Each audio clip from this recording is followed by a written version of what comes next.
पूरा दिन भर भर के खाने वाला ससुराल। साजन साजन तेरी दुल्हन तुझको पुकारे, आजा आकर मेरे हाथों में मेहंदी तू ही लगा जा, आजा आजा। मीनाक्षी को शीशे में सजते संवरते गाना गाते हुए उसकी माँ देख लेती है। क्या बात है बेटी, आज तो बड़ी खुश नजर आ रही हो। शादी में सिर्फ 2 दिन रह गए हैं माँ, खुश तो होना ही है। आपको पता है, मैं सबसे ज्यादा खुश तो इस बात से हूँ कि मेरे ससुराल में ज्यादा लोग नहीं हैं, बस एक ससुर, सास, मेरा पति, नंद और एक देवर। अरे बेटी, ये तो हर किसी के परिवार में होता है, इतने लोग तो होते ही हैं। नहीं माँ, मेरी 3 सहेलियां और हैं, उनकी भी शादी हुई है। वो तीनों इतने बड़े बड़े परिवारों में गई हैं कि सबका खाना पकाना करते करते दुखी हो चुकी हैं। तो ये बात है तुम्हारे खुश होने की। हाँ माँ, मेरे ससुराल में तो गिने चुने लोग हैं। सुबह शाम समय पर मेरा काम खत्म हो जाए करेगा और मैं आराम से अपने कमरे में आराम किया करूंगी। मेरी जिंदगी तो बहुत आसानी से जाएगी। कभी कभी अपने पति के साथ घूमने भी चली जाया करूंगी। अच्छा है, मेरी बेटी, जैसा तुम्हें ससुराल चाहिए तुम्हें आखिर वैसा ही ससुराल मिल रहा है। अपने ससुराल में हंसी खुशी रहना और सबको खुशियाँ बांटना। ऐसा कहकर बबीता अपनी बेटी को गले से लगा लेती है। ऐसे ही 2-3 दिन बीतने के बाद उसकी शादी का दिन आ जाता है, जब वो दुल्हन के जोड़े में तैयार होकर अपनी बारात का इंतजार कर रही होती है। ओए होए, आज तो मेरी शादी है, आज तो मैं अपने ससुराल जाऊंगी, आज तो मेरी शादी है। बबीता बहुत खुश होती है और खुशी खुशी अपने दूल्हे से शादी करती है, जिसके बाद वो विदा होकर अपने ससुराल आती है। उसके ससुराल में उसका बहुत ही धूमधाम से गृह प्रवेश किया जाता है। आ जाओ बहू, नए घर में तुम्हारा स्वागत है। अब से तुम इस घर की बहू रानी हो और हम सभी तुम्हारा परिवार। किसी भी चीज की दिक्कत या परेशानी हो तो मुझे बताना, या तुम्हारी नटखट नंद को इसे बता देना। भाभी, आप किसी से कुछ बात शेयर करो या ना करो, मैं आपकी नंद हूँ, आप मुझसे सारी बातें शेयर कर सकते हो। अपने ससुराल में पहले दिन पर मीनाक्षी बहुत खुश होती है।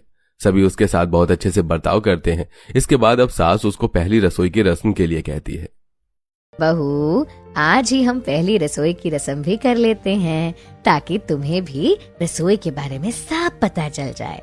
आगे भी तुम्हें ही तो बनाना है। हाँ हाँ माँ जी, क्यों नहीं, मैं अभी जाती हूँ रसोई में और आप सभी के लिए कुछ अच्छा बना कर लाती हूँ।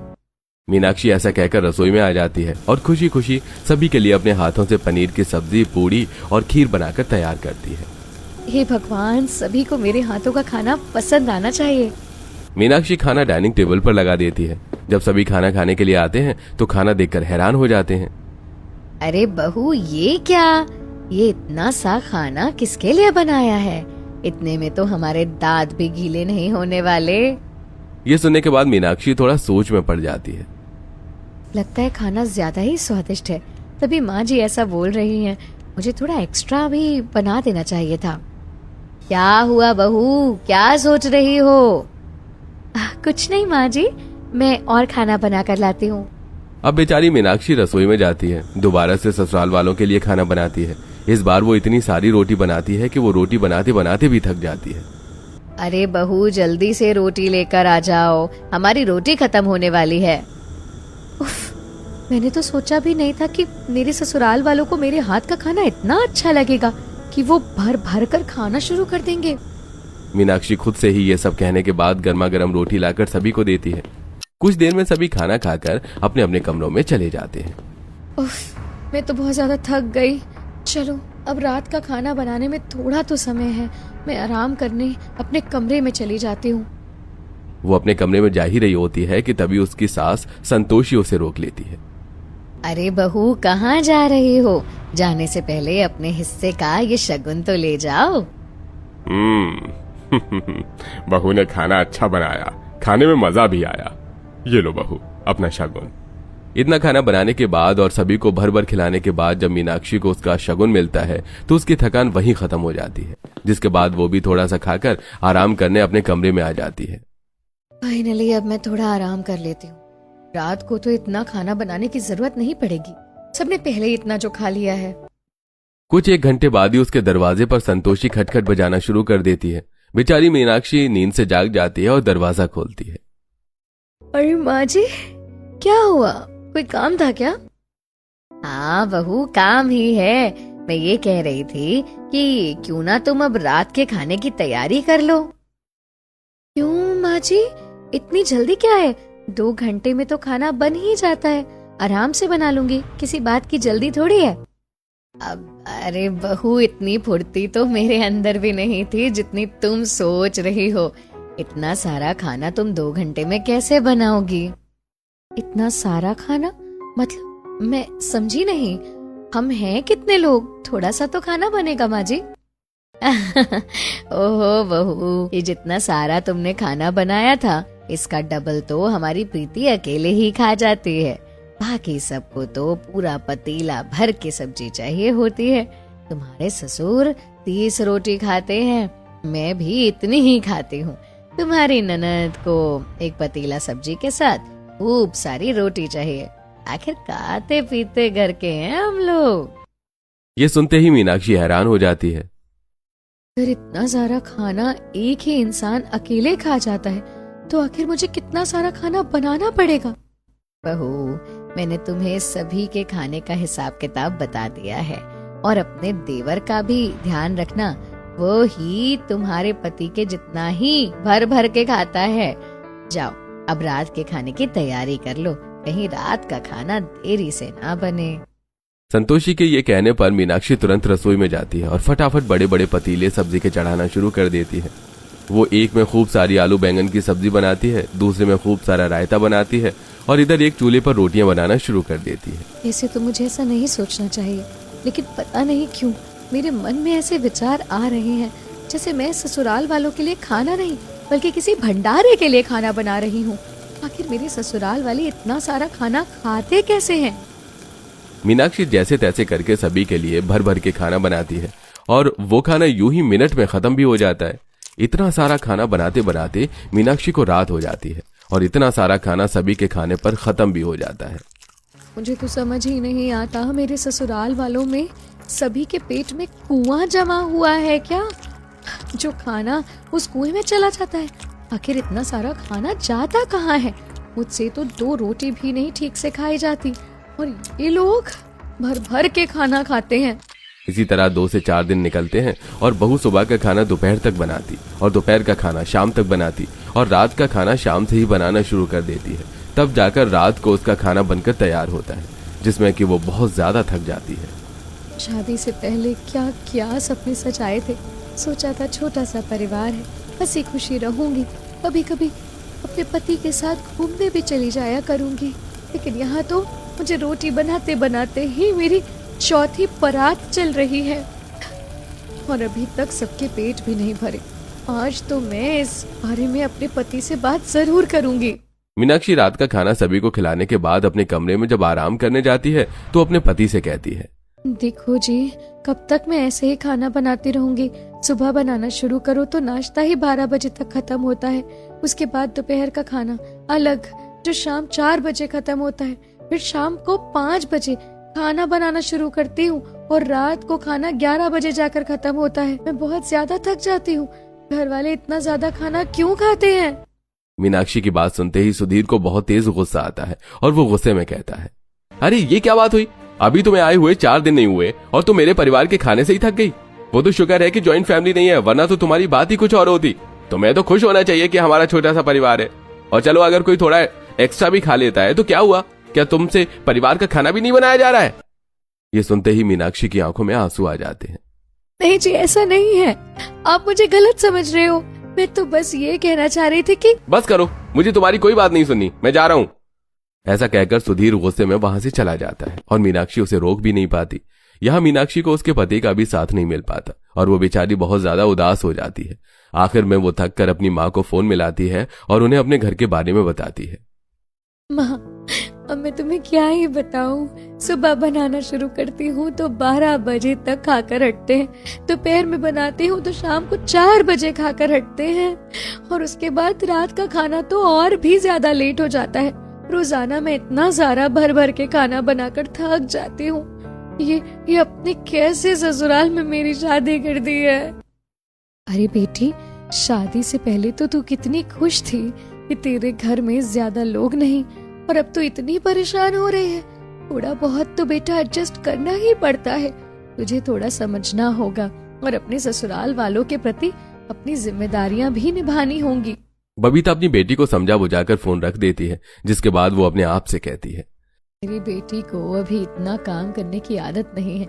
शायद इसी वजह से वो अपने ससुराल में परेशान हो रही है। धीरे धीरे इसे आदत पड़ जाएगी। बबीता ऐसा सोच कर रह जाती है और उधर बेचारी मीनाक्षी अपना एक रूटीन ही बना लेती है, लेकिन इस रूटीन में वो बहुत ज्यादा थक जाती है। ऊपर से अब उसे बाजार से सब्जियां भी खुद ही लेकर आनी पड़ती हैं। ये भगवान, एक समय की सब्जी भी पूरे 10 किलो भर कर लाद रही हूँ। इतनी सारी सब्जियां तो हमारे घर में एक सप्ताह चला करती थी। मीनाक्षी के दोनों हाथों में भारी भरकम सब्जियों के थैले भरे होते हैं। वो घर की तरफ चलकर जा रही होती है, तभी उसकी नजर एक न्यू मैरिड कपल पर पड़ती है, जो आइसक्रीम की दुकान पर बैठकर प्यार प्रेम से आइसक्रीम खा रहे होते हैं। एक ऐसी ही जिंदगी मैंने अपने लिए भी सोची थी, लेकिन मेरी जिंदगी तो रसोई में ही सिमट कर रह गई है। मैं तो भर भर के खाना बनाकर ही इतनी दुखी हो गई हूँ कि बाहर क्या ही जा पाऊंगी। और जब बाहर आती हूँ तो बस साग सब्जी ही खरीद पाती हूँ। अपने पति के साथ तो मुझे टाइम ही नहीं मिलता। मीनाक्षी इतना ज्यादा उदास हो चुकी थी कि उसके सारे सपने जैसे चूर चूर हो चुके हो। ऐसे ही कुछ दिन बीतने के बाद एक दिन बबीता को उसकी बेटी की बहुत याद आती है। मेरी बेटी की शादी को कई दिन हो गए हैं और मैंने अभी तक देखा भी नहीं कि वो अपने ससुराल में कैसे रह रही है। मुझे उसकी बहुत याद आ रही है। मुझे एक बार उसके पास जाकर मिलना चाहिए। मुझे देखकर खुशी का ठिकाना नहीं होगा उसका। बबीता ऐसा सोचकर अपनी बेटी से मिलने शगुन के कुछ सामान के साथ उसके ससुराल आ जाती है, जहां उसके ससुराल वाले उसका बहुत अच्छे से स्वागत करते हैं। अरे बहन जी, आपने बहुत अच्छा किया यहाँ आकर। अब तो आपकी बेटी बहुत खुश हो जाएगी आपको देखने के बाद।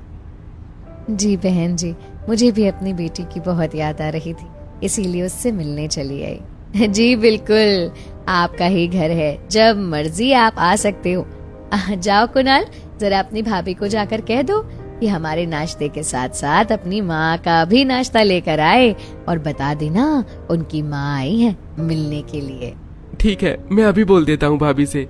कुणाल जब रसोई में आता है तो बेचारी मीनाक्षी पसीने में पूरी भीगी होती है और चूल्हे पर रोटी बना रही होती है। भाभी जी, आज तो आपसे मिलने आपकी माँ आई है, आपका बाहर इंतजार कर रही है। सभी के नाश्ते के साथ उनका भी नाश्ता ले आना। अपनी माँ का नाम सुनते ही मीनाक्षी बहुत खुश हो जाती है। वो झटपट नाश्ता बनाने की कोशिश करती है और जल्दी से सभी के लिए नाश्ता लाकर टेबल पर लगा देती है। अब यहाँ बबीता देखती है कि उसकी बेटी उसके लिए थोड़ा सा नाश्ता लाती है, लेकिन बाकी सबके लिए भर भर के पतीलों में नाश्ता लाती है। हे भगवान, ये लोग डांगर हैं क्या, जो ये इतना सारा खाना नाश्ते में ही खा रहे हैं। बबीता ने तो अपना नाश्ता शुरू भी नहीं किया था, इतनी ही देर में उसकी बेटी के ससुराल वाले नाश्ता आधा खत्म भी कर चुके होते हैं। हे भगवान, इसका मतलब मेरी बेटी बिल्कुल सही कह रही थी। ये लोग तो सच में बहुत ही ज्यादा खाते हैं। ये सब इतना भर भर के नाश्ता कर रहे हैं तो सोचो खाना कितना भर भर के खाते होंगे, तभी मेरी बेटी की ये हालत हो रही है। बबीता उस समय तो किसी से कुछ नहीं बोलती। अपनी बेटी से मिलने के बाद वो अपने घर वापस आ जाती है और घर आने के बाद वो अपनी बेटी से फोन पर बात करती है। बेटी, तुम बिल्कुल सही कह रही थी, मुझे माफ कर दो। मैंने तुम्हारी बातों पर विश्वास नहीं किया। पता नहीं तुम ये सब कैसे इतने दिनों से बर्दाश्त कर रही थी। तुम्हारे ससुराल वाले तो सच में बहुत ज्यादा खाना खाते हैं, लेकिन ऐसा भी क्या हुआ है उन्हें जो वो इतना सारा खाना खा जाते हैं, वो भी एक ही समय में। माँ, ये तो मुझे खुद नहीं पता। आपने पति को कुछ कहती हो तो उन्हें बुरा लग जाता है, इसीलिए मैंने अब कुछ बोलना ही छोड़ दिया। कोई बात नहीं बेटी, तुम घर में किसी और से इस बारे में पता लगाने की कोशिश करो कि आखिर क्या वजह है इतना सारा खाना खाने की। आखिर तुम्हारे ससुराल वालों की जिम्मेदारी तुम्हारे ऊपर भी है बेटी। अपनी माँ के ये कहने पर मीनाक्षी के मन में भी अब सवाल उठने लगता है। वो मौका देखते ही अपने नंद प्रीति से पूछती है, नंद जी, अगर आप बुरा ना मानो तो मैं एक सवाल पूछना चाहती हूँ। इस घर में सभी लोग भर भर के खाना क्यों खाते हैं? नॉर्मली इंसान इतना खाना नहीं खाता, फिर सब लोग इतना खाना कैसे खा लेते हैं और इतना खाना पचाते कैसे हैं? पता नहीं भाभी, एक 1.5 साल से तो सभी इतना ही खाना खा रहे हैं। माँ और मैं तो बहुत ज्यादा दुखी भी हो चुके थे इतना खाना बनाते बनाते, इसीलिए माँ ने भैया की शादी भी करा दी और आपको हम इस घर में ले आए। कहीं ना कहीं ये सुनकर अभी भी मीनाक्षी के मन में सवाल रह जाता है और अब उसे दुख भी था कि वो इस घर में सिर्फ इसलिए ही आई थी। अब दिन रात इतना भर भर के खाना बनाने के चलते उसकी आंखों के नीचे डार्क सर्कल भी बन गए हैं और वो काफी कमजोर भी हो गई थी, लेकिन उसे इस बात का कोई सोल्यूशन ही नहीं मिल रहा था। एक दिन जब वो बाजार से हरी सब्जियां लेकर आ रही होती है तो इतना सारा खाना बनाते बनाते शरीर में कमजोरी इतनी आ गई है कि कहीं मैं चलते चलते बेहोश ही ना हो जाऊं। चलते चलते मीनाक्षी को एक दीवार पर पोस्टर दिखाई देता है जिस पर लिखा होता है, अरे ये क्या, इस पोस्टर पर तो लिखा है कि आजकल तरह तरह की बीमारी चल रही है, किसी को ज्यादा खाने की तो किसी को कम खाने की। ऐसे लोगों का इलाज होना बहुत जरूरी है, इलाज के लिए इस नंबर पर संपर्क करें। अच्छा तो ये बात है, मेरे ससुराल वाले बीमार हैं, मुझे इस नंबर पर बात करके डॉक्टर से मिलना चाहिए। घर आने के बाद मीनाक्षी घर के सभी लोगों को इसके बारे में बताती है। माँ जी, आप लोग इतना खाना खाते हो, मैंने आज ही एक पोस्टर पढ़ा कि ज्यादा खाना खाना एक बीमारी होती है, इसका भी इलाज है, मेरे साथ आप लोग डॉक्टर से मिलने चलिए ना। हे भगवान, क्या हो गया है आजकल की बहुओं को, काम से बचने के लिए इतनी काम चोरी करती है कि पूछो ही मत। लगता है बहू रसोई में खाना बनाकर थक गई हो, तभी हमारी बीमारी का बहाना लगाकर बचना चाहती हो। अरे बहू, अगर ऐसी कोई बात होती तो हमें कोई दिक्कत परेशानी होनी चाहिए थी ना। अरे ये तो हर इंसान की खुराक के ऊपर है, अब हम लोग ज्यादा खाना खाने वाले हैं तो इसमें कोई बीमारी वाली बात नहीं, हमें किसी डॉक्टर के पास नहीं जाना। और अगर तुम ज्यादा ही खाना बनाकर थक गई हो तो कोई बात नहीं, आज से हमारे लिए खाना मत बनाना। अब मीनाक्षी बेचारी वहां भी बहुत ज्यादा परेशान हो जाती है, उसे कुछ समझ में नहीं आता। मीनाक्षी बहुत सोचने के बाद डॉक्टर से फोन पर बात करके अपनी अपॉइंटमेंट फिक्स करती है। वो डॉक्टर से अकेले ही मिलने जाती है। डॉक्टर साहब, मेरे ससुराल वालों को मेरी बात पर यकीन नहीं है और मुझे लगता है कि ये बीमारी है। जिस तरह आप मुझे बता रहे हो उस तरह से तो यही लग रहा है कि सभी बीमार हैं, तभी वो इतना खाना खा रहे हैं। और ये बीमारी बहुत अलग तरीके की है, ये अभी तो कोई नुकसान नहीं देगी लेकिन बहुत समय बाद नुकसान जरूर देगी। अगर अभी इस बीमारी का इलाज नहीं किया गया तो दिक्कत बढ़ सकती है। डॉक्टर साहब, भर भर के खाना बनाते हुए मैं भी बीमार पड़ चुकी हूँ, मुझे अपने ससुराल वालों की बीमारी को छुटकारा दिलाना ही होगा। आप इलाज शुरू करो, मैं खाने में दवाई मिलाकर उन्हें खिला दिया करूंगी। डॉक्टर मीनाक्षी को ढेर सारी दवाइयां देता है। मीनाक्षी उन दवाइयों को खाना बनाने के बाद खाने में मिला देती है। इस तरह रोजाना दवाई खाते खाते उसके ससुराल वालों की भूख धीरे धीरे अपने आप ही कम होने लगी। उन्हें अब पहले की तरह भूख नहीं लगती। भगवान का लाख लाख शुक्र है कि अब जाकर मेरे ससुराल वालों की भूख कम हो गई।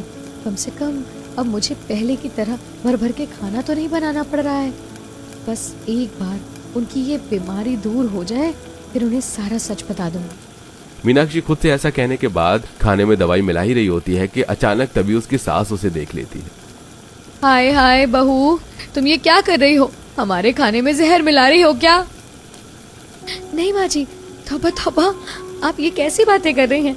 भला मैं अपने ससुराल वालों को क्यों मारूंगी? हाँ, मैं तो आप लोगों का इलाज कर रही हूँ, जो सभी के अंदर बीमारी है ज्यादा खाना खाने की, ये उसी की दवाई है।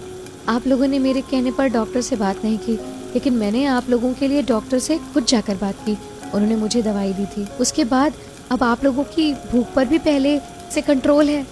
अरे हाँ बहू, इस बात पर तो मैंने गौर ही नहीं किया। पहले के मुताबिक अब हम लोग उतना खाना नहीं खा रहे हैं। क्या है ये दवाई का असर? जी माँ जी, ये दवाई का ही असर है और बहुत जल्दी आप ठीक हो जाओगे। संतोषी इस बारे में घर में सभी को बताती है, जिसके बाद सभी डॉक्टर से मिलते हैं और डॉक्टर की सलाह भी लेते हैं। आखिर में सभी को ये एहसास होता है कि उन्होंने मीनाक्षी के बारे में बहुत गलत सोचा और सबसे ज्यादा सुधीर को। वो मीनाक्षी से माफी भी मांगता है। मुझे माफ कर दो मीनाक्षी, तुमने मेरे घर वालों के बारे में इतना सोचा और मैंने उस दिन तुम्हें क्या कुछ नहीं कह दिया, बल्कि मुझे तो तुम्हारा साथ देना चाहिए था एक पति होने के नाते।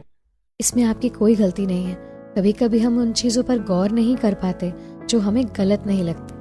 बस मैं जानती हूँ उस समय मैंने आप सभी के लिए अकेले इतना सारा भर भर के खाना कैसे बनाया था। मीनाक्षी की यह बात सुनकर कहीं न कहीं प्रीति और संतोषी को भी अपनी गलती का एहसास होता है। बहू, गलती तो हमारी भी थी, हमें भी तुम्हारे साथ मिलकर काम करवाना चाहिए था। हमने भी तुम्हें कभी समझा नहीं, उसके लिए हमें भी माफ कर देना। हाँ भाभी, आप अकेले ही रसोई में काम किया करती थी और हम सारे भर भर के खाया करते थे। लेकिन आज के बाद ऐसा नहीं होगा। हम सभी मिलकर काम किया करेंगे और मैं आपकी मदद करवाऊंगी। अब से आप अकेले रसोई में काम नहीं करोगे। हाँ हाँ नंद जी, अब जो हुआ उसे छोड़िए और मुझसे माफी मत मांगिए। आप सब लोग मुझे समझ गए, मेरे लिए इतना ही काफी। सभी की बातें सुनकर मीनाक्षी को बहुत अच्छा लगता है। आखिरकार उसकी सबसे बड़ी परेशानी अब खत्म हो जाती है। कुछ दिनों बाद उसके ससुराल वाले बीमारी से बिल्कुल ठीक हो जाते हैं और अब वो अपने ससुराल में वैसी जिंदगी जीती है जैसी उसने कल्पना की थी।